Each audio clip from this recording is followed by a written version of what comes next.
Hello दोस्तों। Video की शुरुआत करेंगे हम 3 इंग्लिश के वर्ड्स के साथ। फिर उसके बाद समझेंगे मेनिया और फोबिया में क्या अंतर है और कुछ अलग अलग प्रकार के मेनिया और फोबिया को डिस्कस करेंगे। सबसे पहला वर्ड है मोरबिड, MORBID, विकृत और अस्वस्थ।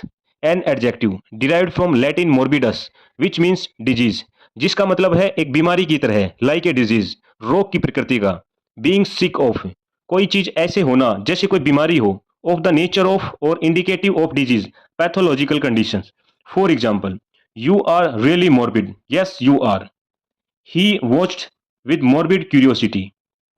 My mind was filled with morbid thoughts of death.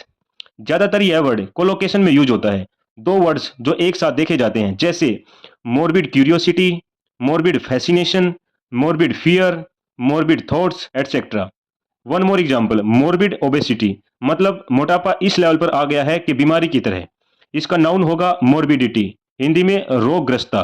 मोरबिड का एंटोनिम होगा हेल्दी। दूसरा वर्ड है ड्रेड, डर या भय। A noun, verb and adjective, जिसका मतलब है बहुत ज्यादा डर, भय या घबराहट। ग्रेट फियर और एप्रीहेंशन, ग्रेटली फियर्ड।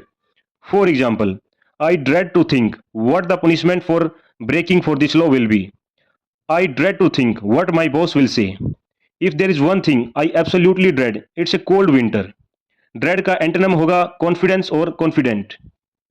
तीसरा वर्ड है कंपेल, COMPEL, ए वर्ब, जिसका मतलब है किसी को कुछ करने के लिए बाध्य करना, मजबूर करना या विवश करना। फोर्स और drive someone to do something. इसमें एक विशेषता यह है कि कोई बाहरी साधन से कुछ करने के लिए धक्का करना या मजबूर करना। बाहरी साधन यानी एक्सटर्नल मीन्स जो होंगे, जैसे कि किसी को डरा के, धमका के एटसेट्रा। फोर्सिंग और pressuring someone to take action. एक और वर्ड है जो इससे मिलता जुलता है, वो है इम्पेल, IMPEL, जिसका मतलब है किसी को कुछ करने के लिए प्रेरित करना, मोटिवेट करना या महसूस कराना अंदरूनी साधन से, बाय इंटरनल मीन्स। इन दोनों वर्ड्स में धक्का किया जा रहा है कुछ करने के लिए, परंतु कंपेल में विवशता या मजबूरी है और इम्पेल में प्रेरणा है, to drive forward through motivation, जो अंदर से आता है। For example, illness compelled him to stay in bed. You can compel obedience but not affection. किसी को दबाव से या विवश करके आज्ञाकारी तो बना सकते हो, मगर उसका स्नेह नहीं पा सकते। His courage and skill compel our admiration. Impelled by feelings of guilt I wrote to apologise. यहाँ अंदर से प्रेरित या महसूस करके मैं माफीनामा लिखता हूँ। He felt impelled to investigate further, उसके अंदर से उसे महसूस हुआ और इन्वेस्टिगेशन करना चाहिए। I wonder what has impelled him to work out every day.